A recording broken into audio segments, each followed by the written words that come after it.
Hello à toutes et tous. Aujourd'hui, on va creuser un sujet que j'ai appelé la poubelle spatiale. Parce qu'il y a 12 satellites par jour qui sont envoyés dans l'espace et les débris se multiplient à une vitesse qui est complètement dingue. Donc c'est vraiment le moment de s'y intéresser. Alors j'adore commencer par des petites histoires. Le 22 janvier 1997, Lottie Williams marche dans un parc de l'Oklahoma, qui est ce grand état rural du milieu des États-Unis. Et il y a un objet qui la frôle et qui lui touche l'épaule. Et c'est un résidu de la fusée Delta revenue de l'espace. Et en fait, Lottie est entrée au Guinness des records puisque c'est la première humaine à avoir été touchée par un débris spatial. Alors pendant 25 ans, c'était juste une anecdote sympa à raconter à un dîner. C'était une anecdote de l'espace, certes, mais c'était une anecdote quand même. Aujourd'hui, c'est devenu une énorme préoccupation. Le nombre de satellites explose, les déchets dans l'espace aussi. Alors comment faire ?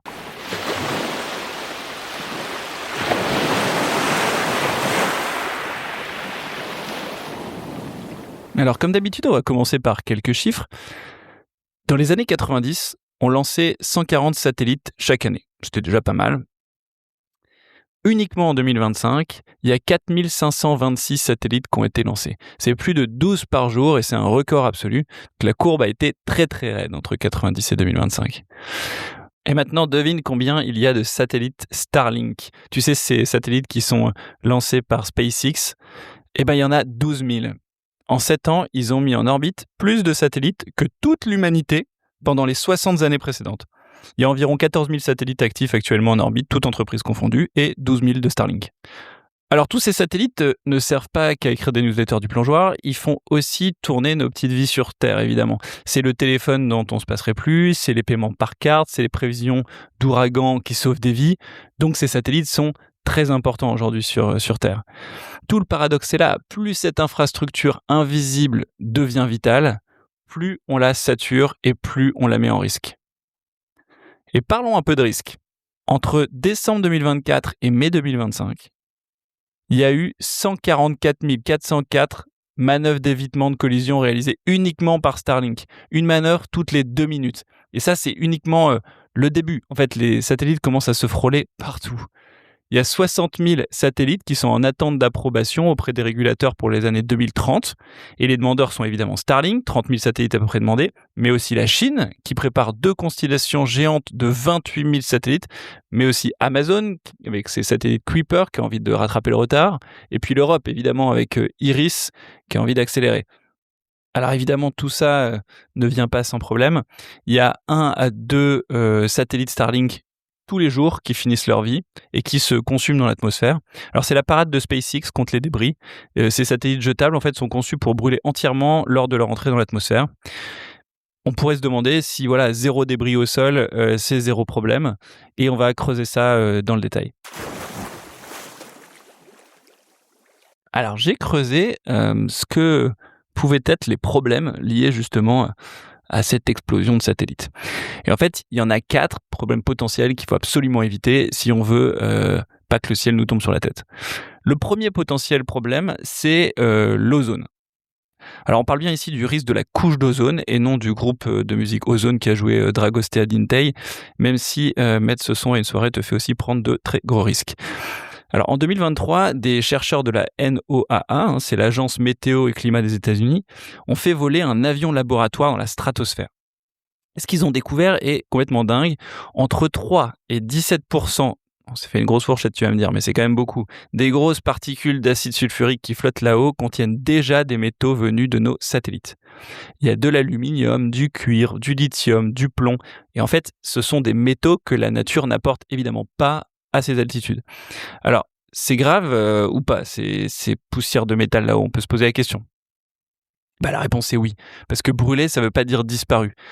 Comme la fameuse loi de la physique apprise au collège nous le répète, rien ne se perd, rien ne se crée, tout se transforme. Donc quand un satellite brûle, son métal se transforme en fines particules qui restent en suspension dans la stratosphère. Alors un satellite, c'est environ 30% d'aluminium. En brûlant vers 80-85 km d'altitude, cet aluminium devient ce qu'on appelle de l'oxyde d'aluminium, de l'alumine pour les intimes. Alors, ne nous lâche pas là, on va pas rentrer dans un cours de chimie, mais ce sujet-là n'est pas un sujet d'alluminé, il concerne tout le monde, c'est vraiment important de le comprendre. Alors l'alumine déclenche une réaction en chaîne. À sa surface se réveille le chlore des vieux gaz CFC. Alors, ce nom te dit peut-être quelque chose. Ce sont les gaz des frigos, des clims, des bombes aérosols. Et en fait, ce sont les gaz qui avaient creusé le trou de la couche d'ozone dans les années 80. Et on avait réussi à le refermer, tu te souviens, en interdisant ces gaz grâce au protocole de Montréal de 87.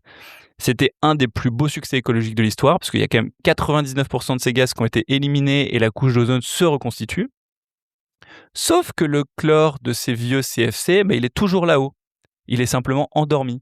Et l'alumine réactive le chlore endormi. Un seul atome de chlore réactivé peut détruire des milliers de molécules d'ozone à la chaîne, puis recommencer sans jamais s'user. Donc c'est vraiment très très chaud. Et il y a un deuxième point, c'est que ces particules réfléchissent et absorbent le rayonnement. Il y a une étude de la NOAA qui a été publiée en 2025 qui a modélisé l'accumulation d'alumine. Et d'ici une quinzaine d'années, elle pourrait réchauffer la moyenne d'atmosphère, donc la mésosphère, de près de 1,5 degré au-dessus des pôles. Pas comme si on avait vraiment besoin de ça, quoi. Et en fait, je crois que le pire là-dedans, c'est que ces cendres mettent jusqu'à 30 ans à redescendre jusqu'à la couche d'ozone. Donc en fait, on verra l'effet des satellites brûlés aujourd'hui à partir de 2050. Donc on signe chaque année une dette dont la facture arrivera dans 30 ans. Ça me rappelle quand même quelque chose. On ignore encore la taille exacte du problème aujourd'hui. Reste à choisir, attendre de le voir dans 3 décennies pour les générations à venir ou se bouger dès maintenant. Alors le deuxième problème potentiel de tous ces satellites, c'est qu'on voit plus le ciel en fait.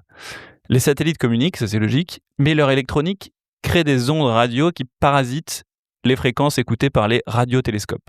Alors ces radiotélescopes, ce sont eux qui nous ont permis de capter l'écho du Big Bang ou de réaliser la première image d'un trou noir. Ce serait quand même dommage que tout ça s'arrête. Alors certaines de ces fréquences sont même protégées en fait. L'UIT, qui est l'agence de l'ONU qui distribue les ondes, en a réservé quelques-unes rien que pour les astronomes, justement pour qu'ils puissent continuer à faire leurs analyses. Elles sont interdites d'émission sur toute la planète. Mais en fait, il y a des fuites de Starlink qui tombent pile dedans. Les études le prouvent. Alors un exemple concret, le futur grand radiotélescope SKA qui veut capter le signal des toutes premières étoiles de l'univers, la grande classe. En fait, les astronomes nous ont déjà prévenus. La pollution des Starlink pourrait rendre cette mesure impossible. Alors note quand même que SpaceX a commencé à couper ses émissions au-dessus de certains télescopes. Donc c'est une preuve, je trouve, d'optimisme qu'on peut s'asseoir autour d'une table et de régler le problème. Je t'ai mis une image dans la newsletter que tu pourras retrouver avec la célèbre image du télescope Blanco où on voit un champ d'étoiles barré de 19 traînées lumineuses de satellites Starlink. Ça montre vraiment qu'en fait on commence plus rien voir à travers ces télescopes. Alors le problème numéro 3 de ces satellites, c'est les suies. On a parlé des satellites qui brûlent en redescendant, mais leurs lanceurs polluent aussi évidemment à la montée. Par contre, attention quand même au piège. Le spatial, c'est une goutte d'eau en termes de CO2 émis. C'est environ 0,01% de l'aviation. Chaque décollage brûle une énergie folle, mais on envoie quelques fusées par semaine dans l'espace contre 100 000 avions par jour. Ça excuse rien, mais il faut avoir les ordres de grandeur. Sauf que le vrai problème ici, c'est pas le carbone, c'est la suie.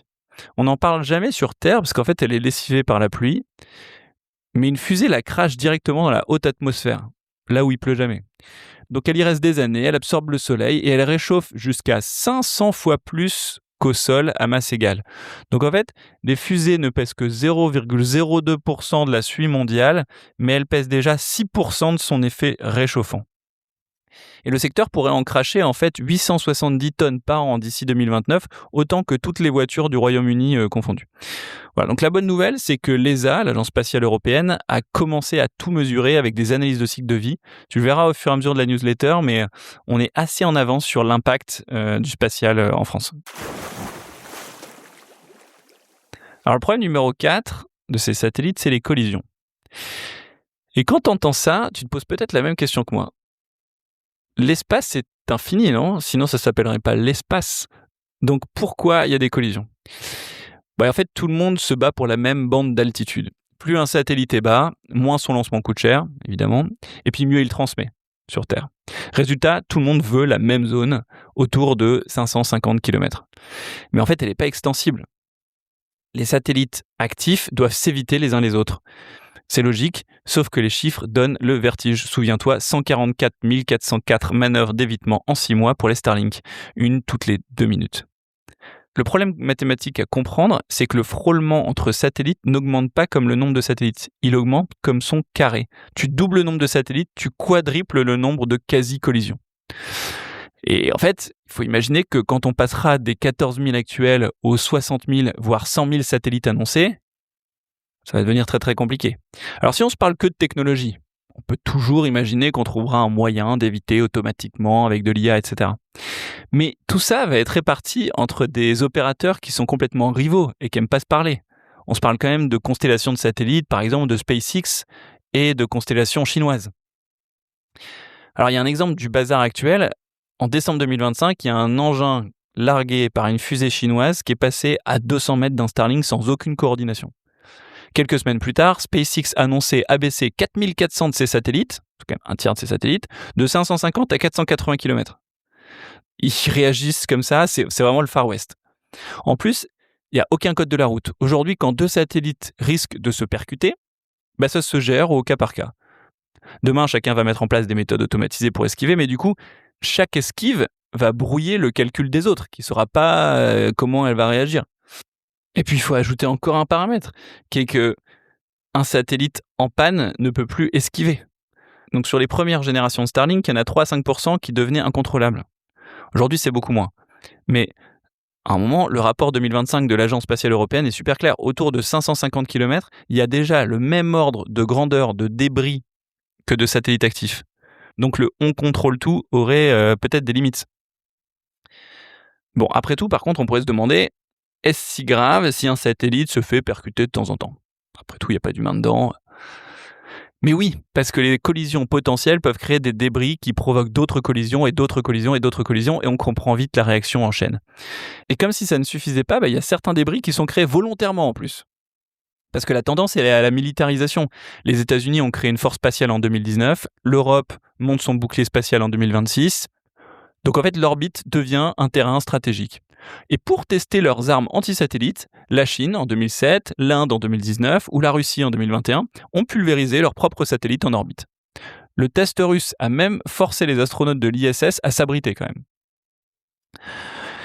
Donc pour rendre ça concret, il y a une équipe qui a inventé une jauge qui s'appelle l'horloge du crash.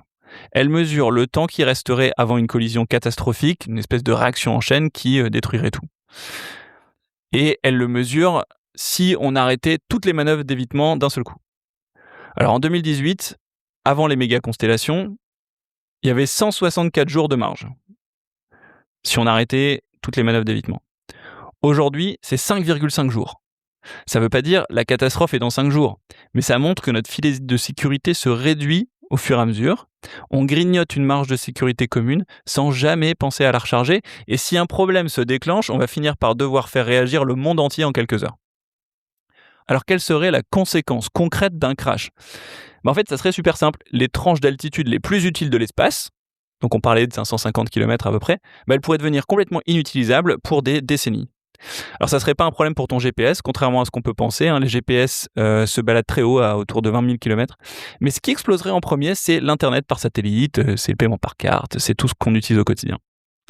Alors, l'orbite basse, c'est devenu un marché où une poignée d'acteurs se ruent sur les meilleurs créneaux et tant pis pour les autres. La question que je me pose quand je creuse tout ça, c'est qui peut agir et réguler ?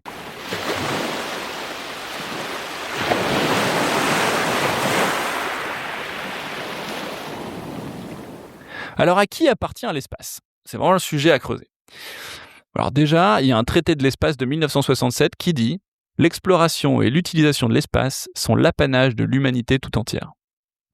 En droit, l'espace c'est res communis, c'est une chose commune comme la haute mer. Tout le monde peut l'utiliser, personne ne peut se l'approprier. C'est magnifique, non ? Mais ça veut dire quoi, personne ne peut se l'approprier ? Est-ce que si on colonise la majorité de l'espace avec une constellation de satellites, par exemple, c'est de l'appropriation ? Le problème principal est simple à résumer. Un truc qui appartient à tout le monde en théorie finit souvent par n'appartenir à personne en pratique. Et un truc qui n'appartient à personne, en pratique, et rarement protégé. On le voit avec les océans, par exemple. Bon, dans les faits, l'espace appartient à ceux qui peuvent y aller. Starlink, déjà, ils détiennent près de 2/3 des satellites actifs. Sur les fréquences, la règle est brutale. Premier arrivé, premier servi. Les puissances spatiales raflent les meilleures places. La grande majorité des pays regardent l'espace se remplir sans pouvoir participer. Il y a même des chercheurs qui parlent de colonialisme spatial. Alors tu vas me dire, il doit bien y avoir une loi. Et donc il y a une loi qui existe et qui a en fait servi qu'une seule fois. Le texte fondateur, déjà, c'est le traité de l'espace de 1967. Il avait la citation tout à l'heure. C'est la constitution de l'orbite, en quelque sorte. Il pose les grands principes. Le petit détail qui change tout, c'est que ce texte a été écrit en 1967, donc il ne dit rien des débris ou de la saturation de l'espace. Personne n'aurait imaginé ça à l'époque. Aujourd'hui, on lance des milliers de satellites par an, donc les juristes jugent complètement ce texte dépassé. Alors il existe une convention plus concrète signée en 1972 qui a découlé de tout ça et qui se range une question super importante, c'est celui qui lance un satellite paie ses dégâts. Mais cette convention, elle a été invoquée une seule fois en réalité, c'était en janvier 1978. Il y a un satellite espion soviétique avec un réacteur nucléaire à bord qui se désintègre au-dessus du Canada. Le satellite, dont le petit nom est Cosmos 954, répand du combustible radioactif sur le Grand Nord. Donc le Canada dépense 14 millions de dollars canadiens pour nettoyer, il réclame 6 millions à Moscou. 3 ans de négo plus tard, l'URSS paie 3 millions, sans même reconnaître sa responsabilité. Donc la loi existe, mais elle a servi une seule fois en 70 ans, et honnêtement, c'était pas dingo. Et alors l'espace, c'est le règne du secret diplomatique. En 1996, le satellite militaire français Cerise est sectionné par un débris de l'étage supérieur d'une fusée Ariane. La France décide de développer un radar souverain beaucoup plus puissant, parce que là ça va pas du tout, qu'elle appelle Grave, parce que la situation est grave. Le but c'est de détecter 2 fois plus d'objets dans l'espace. Et devine ce que l'État français découvre. Des satellites espions étrangers qui ne figurent dans aucun catalogue.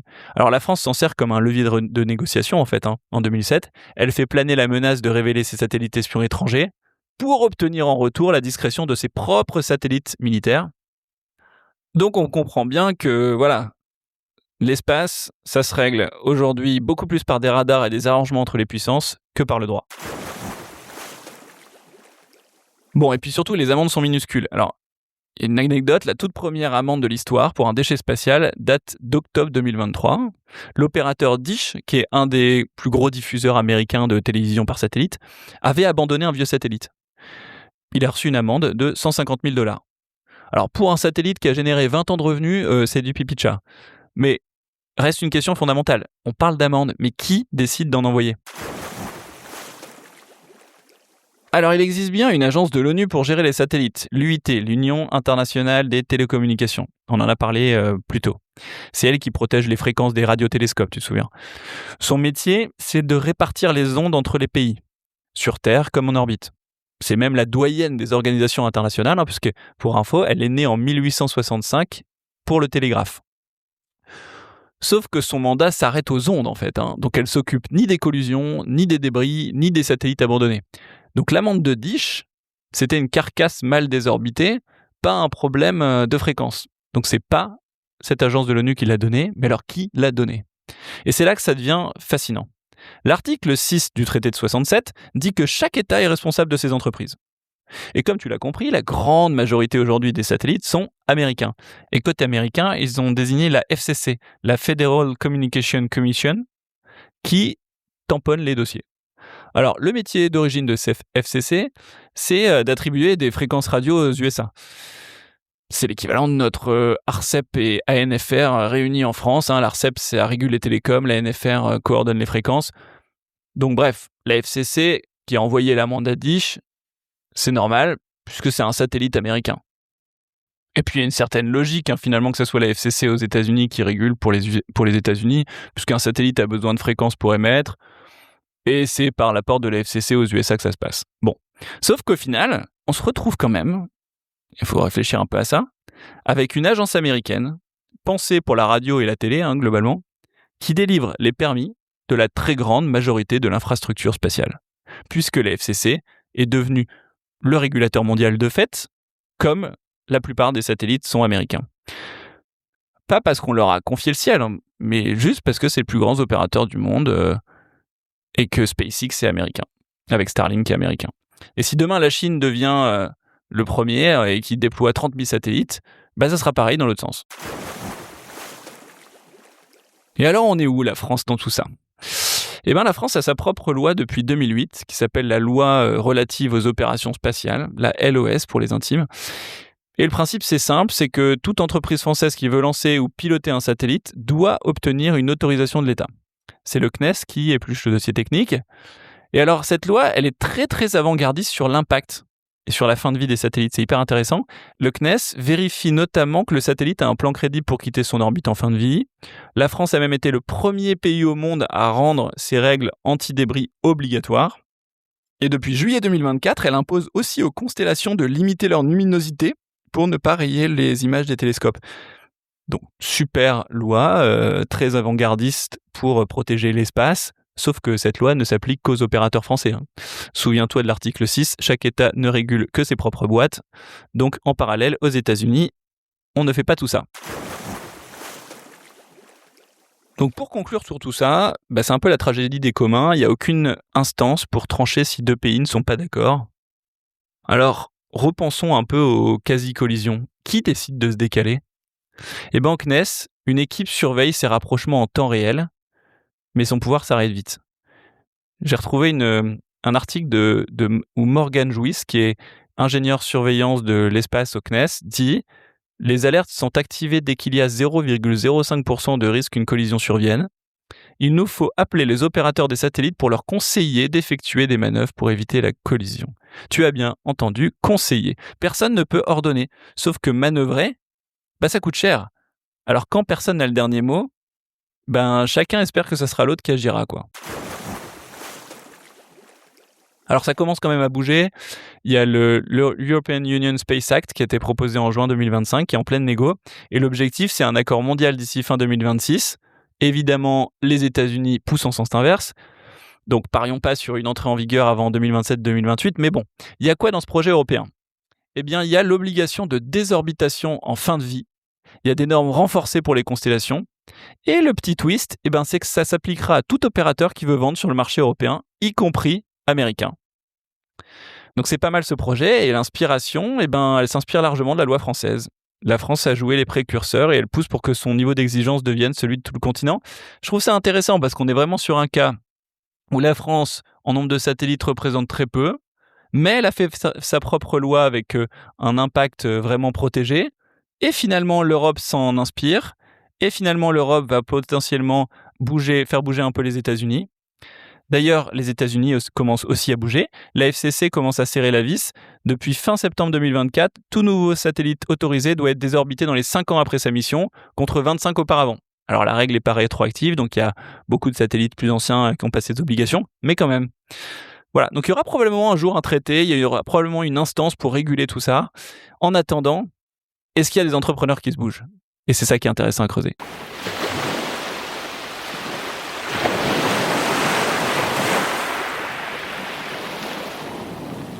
Et alors évidemment, la réponse est oui. Il y a beaucoup d'entrepreneurs qui se battent pour nettoyer l'espace.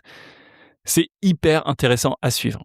Alors sur tous les maillons de la chaîne. Le premier maillon, c'est voir. Et vous allez voir, il y en a 5 des maillons.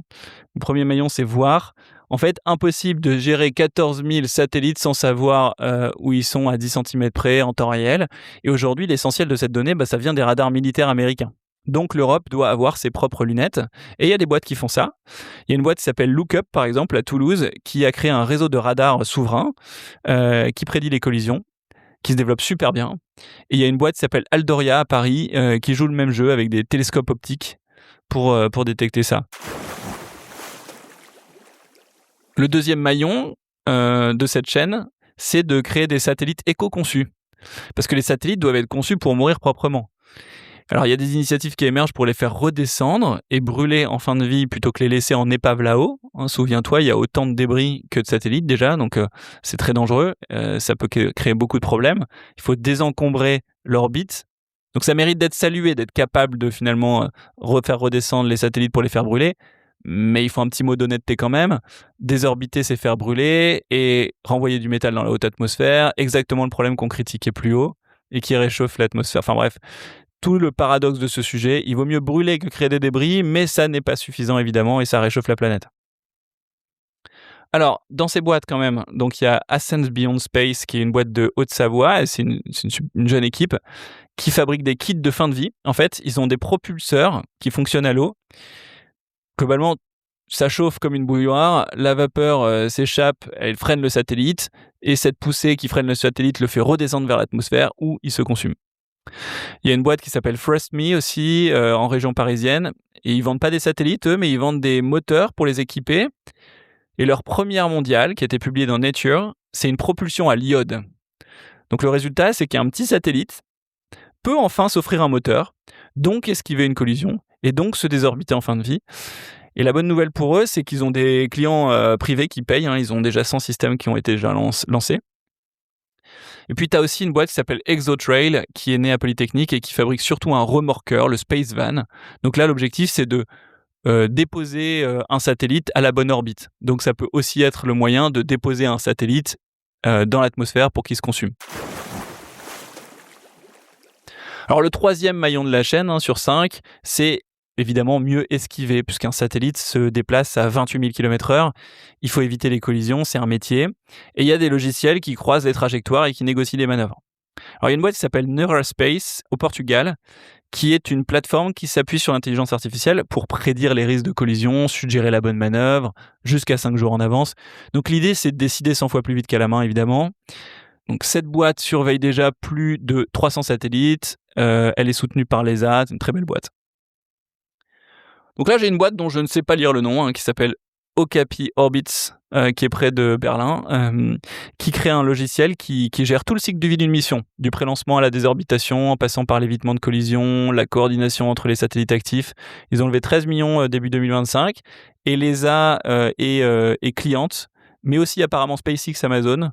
Très beau projet européen. Alors le quatrième maillon, c'est de prolonger la vie du satellite. Parce que le contre-modèle du satellite durable que propose SpaceX aujourd'hui, brûlé au bout de 5 ans, c'est un satellite qui est réparé, qui est ravitaillé, qui est prolongé sur place. Alors on peut se poser la question de savoir si c'est possible. L'économie circulaire est déjà compliquée sur Terre, est-ce que c'est possible dans l'espace ? Il y a une boîte qui s'appelle Infinite Orbits, qui est à Toulouse, qui est une boîte française qui monte, sans mauvais jeu de mots. Leur satellite Endurance va s'amarrer à un satellite télécom en fin de vie pour le maintenir en poste 50 plus. Alors ils ont levé 40 millions fin 2025, ils ont un contrat cadre avec la Direction Générale des Armées et un autre avec le numéro 1 mondial du télécom géostationnaire. L'objectif, c'est de prolonger un satellite de 5 ans, parce que c'est aussi économiser un lancement entier de faire ça. L'écologie et le business vont vraiment dans le même sens. Oui, alors le 5e et dernier maillon, c'est remorquer pour nettoyer. En fait, le maillon le plus spectaculaire, c'est celui-là. C'est celui des boîtes qui veulent aller chercher les gros débris qui menacent tout le monde pour les ramener. Donc ça, c'est assez spectaculaire, on va dire. Il y a une boîte qui s'appelle Astroscale au Japon, qui est le pionnier mondial. Cette sonde, elle s'appelle ADRAS-J. Elle s'est approchée à 15 mètres d'un étage de fusée incontrôlé. Et bientôt, ADRAS-J2 ira le capturer avec un bras robotique. Donc c'est juste magnifique techniquement. Astroscale vise la rentabilité en 2028. Ses contrats se multiplient. C'est quand même des modèles très complexes, mais c'est une très belle boîte. Et alors ClearSpace, deuxième boîte en Suisse, qui est un spin-off de l'EPFL, l'école d'ingénieurs. Ils portent la première mission de retrait commandée par l'ESA, donc pour 86 millions d'euros, pour aller désorbiter leur vieux satellite Proba 1. Et alors, il y a un détail qui en dit long sur l'urgence, c'est qu'ils avaient une cible de départ, donc qui était un débris d'adaptateur de fusée, qui a elle-même été percutée par un autre débris en 2023, ce qui a obligé ClearSpace à complètement changer d'objectif, et donc le lancement a été repoussé à 2028-2029.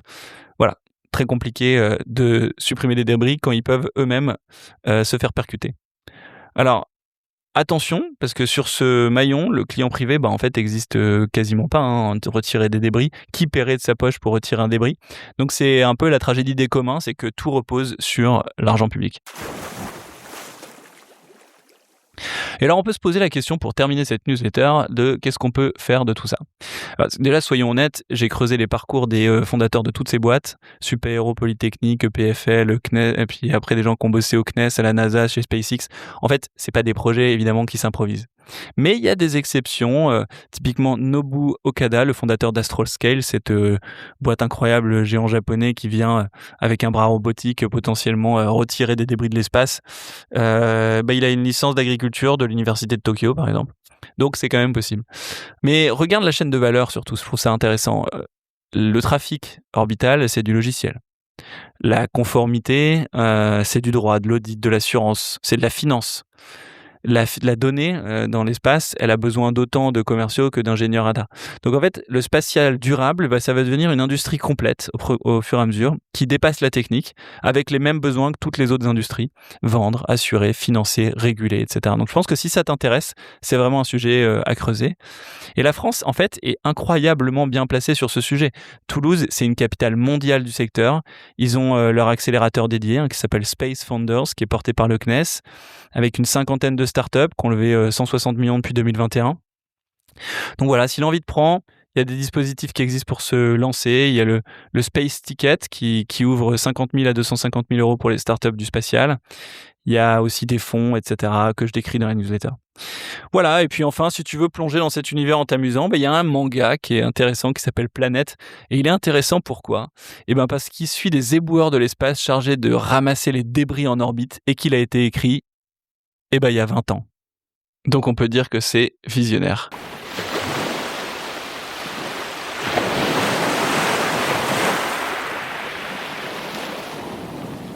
Voilà, c'est terminé. Merci beaucoup d'avoir écouté cette newsletter, ce podcast jusqu'au bout. N'hésite pas à le partager. Et on se retrouve sur leplongeoir.club pour toutes les autres newsletters.